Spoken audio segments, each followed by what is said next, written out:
Unconditional Love. In the picturesque town of Willow Creek, Emily and James were known as the couple who had it all. Their relationship was built on mutual respect and love, their home a sanctuary filled with laughter and warmth. Yet, like any couple, they had their share of trials, the most significant of which was about to unfold. James was the epitome of a devoted son. His mother Helen had been his rock since his father's untimely death when James was a child. Helen was a formidable woman, having raised James with unwavering strength and discipline. Now, in her late 70s, her health was failing, and she needed constant care. James, feeling the weight of filial duty, approached Emily with a heavy heart one evening. "Emily, we need to talk," James said, his voice strained with worry. Emily, sensing the seriousness in his tone, put down her book and gave him her full attention. "What's wrong, James?"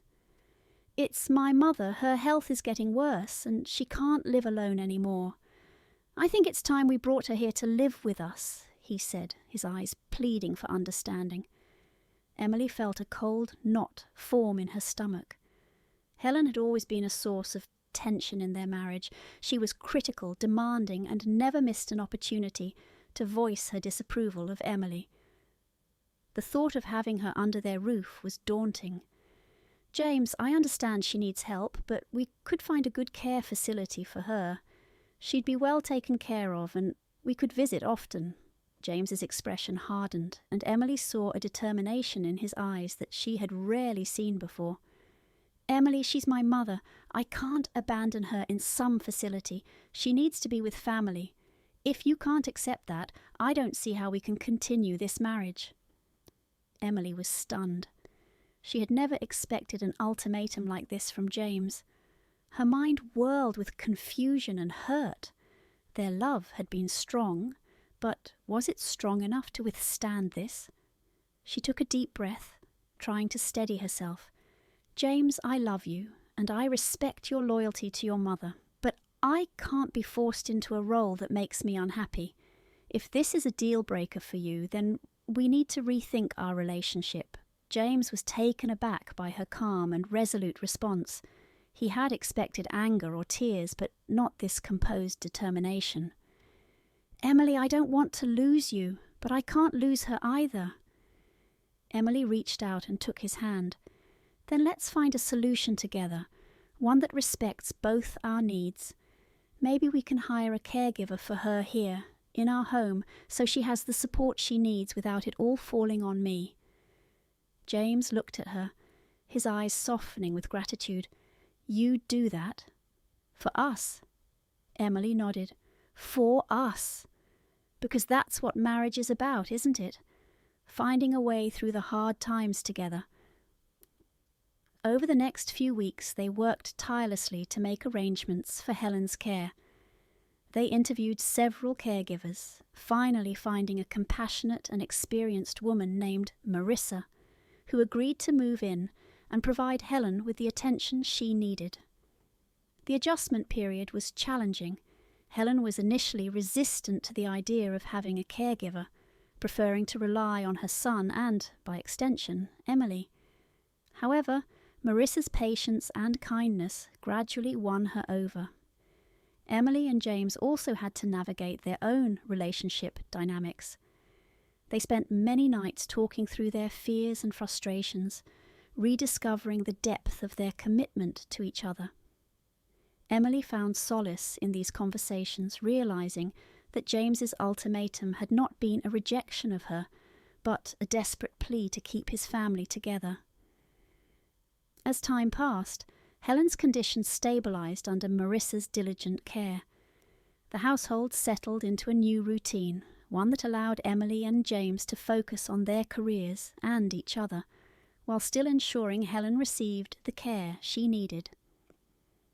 One evening, several months later, Emily sat in the garden, sipping tea as the sun set. Helen, now more comfortable with her new living arrangements, joined her. There was a long silence before Helen spoke. "I never thanked you, Emily," Helen said, her voice softer than usual. Emily looked at her, surprised. "Thanked me? For what?" "For letting me stay here, for finding Marissa, for not giving up on James," Helen said, her eyes glistening with unspoken emotions. Emily felt a lump in her throat. "We're family, Helen, and family takes care of each other." Helen nodded, her stern facade breaking into a rare, gentle smile. "You're a good woman, Emily. James is lucky to have you." From that day forward, the atmosphere in the house shifted. The walls that had stood between Emily and Helen began to crumble. Replaced by a tentative but growing mutual respect, Emily realized that Helen's harshness had been born out of fear and insecurity, and Helen began to see Emily not as a rival for her son's affections, but as a partner who shared in the responsibility of loving and caring for their family. Through this experience, Emily and James's marriage grew stronger. They learned that love was not just about grand gestures and romantic moments, but about standing by each other through the most challenging times. It was about compromise, patience, and the willingness to find solutions together. But the journey was far from over. With Helen living under their roof, there were new dynamics to navigate every day. Helen's health, while stable, still required constant attention, and there were days when her sharp tongue and demanding nature tested Emily's patience to its limits. One particularly tough day, Emily found herself on the verge of tears. Helen had been unusually difficult, criticizing everything from the way Emily managed the household to her cooking. James, seeing the strain on his wife's face, took her aside. "Emily, I know this isn't easy. I see what you're going through, and I appreciate everything you're doing. We're in this together," he said, wrapping his arms around her. Emily leaned into his embrace, finding comfort in his words. "I'm trying, James, I really am, but sometimes it feels like nothing I do is good enough for her." James kissed the top of her head. "It's not about being good enough, it's about showing up, day after day, and you're doing that. She might not say it, but I know she appreciates you." As the months turned into a year, Emily and Helen's relationship continued to evolve. There were moments of genuine connection between them, moments when Emily saw glimpses of the woman Helen used to be before illness and age had taken their toll. These moments, though rare, were precious and gave Emily the strength to keep going. One afternoon, as they sat together in the living room, Helen surprised Emily with a question. "Emily, do you ever resent me for being here?" Emily paused, taken aback by the directness of the question. She considered her response carefully. "There are times when it's hard, Helen, but resentment isn't the right word. This is a difficult situation for all of us, and we're just trying to make the best of it." Helen nodded thoughtfully. "You've shown more patience and kindness than I probably deserve. I know I'm not an easy person to live with." Emily reached out and took Helen's hand. "We all have our moments. What matters is that we're family, and we're here for each other."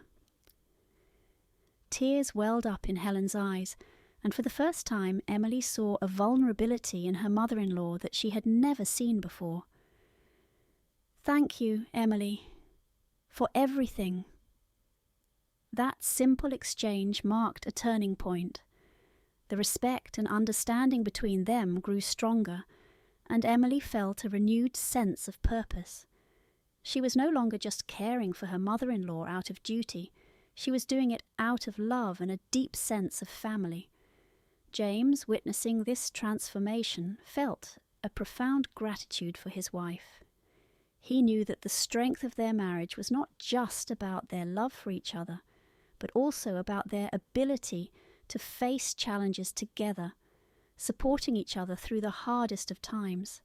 In the end, it wasn't the threat of divorce that saved their marriage, but their unwavering commitment to each other and to the family they had built. Through their shared efforts, they found a balance that honored both their love and their responsibilities, proving that true love isn't about giving ultimatums, but about navigating life's storms together. As the years went by, Emily and James's bond grew only stronger. They continued to face challenges, both big and small, but they faced them together. Their home remained a place of warmth and love, a testament to their resilience and unwavering dedication to each other. And in the heart of their home, surrounded by the love and care of her family, Helen found a peace she had never known, grateful for the unconditional love that had brought them all together. In the picturesque town of Willow Creek, Emily and James are the epitome of a perfect couple, living a life of mutual respect and deep love. Their bond is put to the ultimate test when James's elderly mother, Helen, requires constant care and moves into their home. Faced with Helen's demanding nature and the strain of caregiving, Emily and James must navigate a storm of emotions and challenges. Through patience, compromise, and unwavering dedication, they discover that true love is not about grand gestures, but about standing together in the toughest times. Unconditional Love is a heartfelt tale of family, resilience, and the power of enduring commitment.